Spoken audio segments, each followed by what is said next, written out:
قد کے بارے میں حدیث میں آیا ہے، حضور کا قد لمبا بھی نہیں تھا، چھوٹا بھی نہیں تھا، لیکن کتنا بھی لمبا آدمی حضور کے بازو میں آ کے کھڑا ہو جاتا تو وہ حضور سے اونچا نہیں دکھ سکتا تھا۔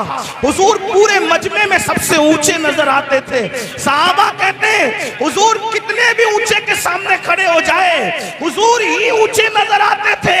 امام کہتے ہیں سارے اونچوں میں اونچا سمجھیے جسے ہے اس اونچے سے اونچا ہمارا نبی، سارے اچھوں میں اچھا سمجھیے جسے ہے اس اچھے سے اچھا ہمارا نبی۔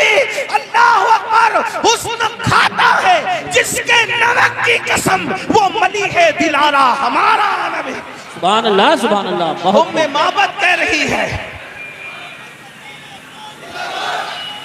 اللہ، ام معبد کہہ رہی نہ چھوٹے قد کا تھا نہ اونچے، اس لیے کہ چھوٹا ہو، کوئی چھوٹا ہو تو برا نہ مانا، چھوٹا ہو تو بھی خوبصورت نہیں دکھتا زیادہ، اور لمبا ہو تو بھی بہت اچھا نہیں لگتا، میانہ قد۔ حضرت امیر خسرو کہتے ہیں حضور کا حسن بیان کرتے ہیں، کہتے ہیں پری پیکر نگارے سرو قد لالا رخسارے، پری پیکر نگارے۔ مجھے پتا ہے اس پر آپ کو بہت لوگوں کو سمجھ نہیں آئے گی، لیکن عشق سے سنو گے تو سب سمجھ آئے گا۔ پری پیکر نگارے سرو قد لالا رخسارے، سراپا آفت دل بود شب جائے کے من بودن۔ اور میرے امام کہتے ہیں کمری نے گل ان کو کہا، سبحان اللہ، بلکہ بلبل نے گل ان کو کہا۔ ہر مخلوق اپنے سبجیکٹ پر ان کو دیکھ رہی ہے، کیا بلبل نے گل ان کو کہا، عمری نے سروے جا فضا، حیرت نے جھنجلا کر کہا یہ بھی نہیں وہ بھی نہیں۔ سبحان اللہ سبحان اللہ۔ بلبل کہہ رہا ہے یہ گل ہے، حضور کو دیکھ کے کہہ رہا ہے یہ گل ہے، اور قمری کہہ رہی ہے یہ سرو کا درخت ہے، یہ سرو ہے، ان کا قد اقدس سرو کے درخت کی طرح ہے، لیکن حیرت کو غصہ آ رہا ہے، اور وہ کہہ رہی ہے نہیں نہیں وہ گل بھی نہیں ہے اور وہ سرو بھی نہیں ہے۔ کیوں؟ اس لیے کہ توجہ، گل کیوں نہیں ہے، وہ گل کیوں نہیں ہے، سرو کیوں نہیں ہے؟ اس لیے کہ گل تو باغ میں ہوتا ہے، گل تو چمن میں ہوتا ہے، سرو تو باغ میں ہوتا ہے، مگر حضور کسی باغ میں نہیں، بلکہ سارا باغ حضور میں۔ توجہ، حضور باغ میں نہیں ہے، حضور باغ میں نہیں، سارا باغ حضور میں۔ اور امام اس کو کتنی اچھے انداز سے بیان کرتے ہیں۔ لوگ کہتے ہیں آپ لوگوں کی گفتگو احمد رضا کے بغیر پوری کیوں نہیں ہوتی؟ ہم کہتے ہیں احمد رضا کی طرح کوئی بات بھی کرتا ہو 14ویں صدی میں تو اس کو بھی لا کر بتا دو، ہم اسی طرح بات کریں گے، اسی کو کوٹ کریں گے۔ کیسا بیان کیا اردو ادب کے اوپر 14ویں صدی میں میرے امام کا احسان ہے۔ لوگ تو اپنی لیلاؤں کی زلف اور رخسار کی باتوں میں الجھے ہوئے تھے، وہ احمد رضا ہے جس نے فن شاعری کو بھی کلمہ پڑھا کر مسلمان کیا۔ واہ واہ واہ واہ، اسے احمد رضا کہتے ہیں، یہ کوئی مبالغہ نہیں ہے، حقیقت ہے۔ دیکھو کس طرح کی بات کی ہے، اللہ اکبر، توجہ فرمائیں۔ کہتے ہیں وہ گل ہے لبہائے نازک ان کے۔ اب میں زمین والوں سے مخاطب نہیں ہوں، منبر پر اگر اہل علم کے ساتھ اہل عشق ہے تو میں ان کی بھی دعائیں چاہتا ہوں۔ احمد رضا کہتے کس کو ہیں؟ رضا بریلوی کہتے کس کو ہیں؟ کیا وہ گل ہے لبہائے نازک ان کے، ہزار جھڑتے ہیں پھول جن سے۔ وہ گل ہے لبہائے نازک ان کے، پھول سے کبھی پھول نہیں جھڑتے، پھول سے کبھی پھول نہیں جھڑتے، لیکن یہ کیا لبہائے نازک پھول ہے کہ وہاں پھول سے پھول جھڑ رہے ہیں۔ وہ گل ہے لبہائے نازک ان کے، ہزار جھڑتے ہیں پھول جن سے، گلاب گلشن میں دیکھے بلبل یہ دیکھ گلشن گلاب میں۔ اگر پورا گلشن گلاب میں دیکھنا ہو تو ذات مصطفیٰ جان رحمت کو دیکھ لیا جائے۔